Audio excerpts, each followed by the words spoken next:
BNP আর আওয়ামী লীগ তুলনা হতেই পারে না, কারণ আওয়ামী লীগ কোনো গণতান্ত্রিক দল নয়। আমার তো মনে হয় অতি দ্রুত, এটা 2 মাসও লাগার কথা না, এবং 2 মাসের মধ্যেই উনি যেটা দিয়ে দেন তার একটা নির্বাচন কেন্দ্রিক যে সংস্কার করা প্রয়োজন, অর্থাৎ নির্বাচন কমিশন, প্রশাসন, আপনার আইন শৃঙ্খলা বাহিনী, জুডিশিয়ারি, এই কথাগুলি আমরা বলেছি। যেমন আমাদেরকে অনেককেই আমাদের শাস্তি দিয়ে দিয়েছে, আমাদেরকে শাস্তি দিলে যদি আপনার 2 বছরের বেশি হয় তাহলে আমরা নির্বাচন করতে পারবো না। তো এটাও আপনার সংস্কার হওয়ার প্রয়োজন, তো এই জিনিসগুলো আসতে হবে তো। আর সেই সঙ্গে অন্যান্য সংস্কারও তো আপনি সময় মতো ওই গভর্নমেন্টে যে গভর্নমেন্ট আসবে সেই গভর্নমেন্টই করবে। এবং যে আপনার একটা নির্বাচন কমিশন সংক্রান্ত নির্বাচন সংক্রান্ত একটা সংস্কার কমিটি তো করা হয়েছে বদির আলম মজুমদার সবকে নিয়ে, তাই না?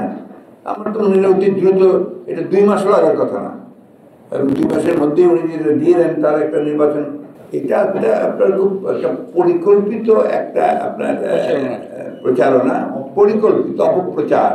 এবং এটা করেই তারা আপনার যারা দুষ্টু, যারা আপনার ওই বলি সবসময় যারা ফায়দা লুটতে চায়, তারা ওই ফায়দাটা লুটতে চায়।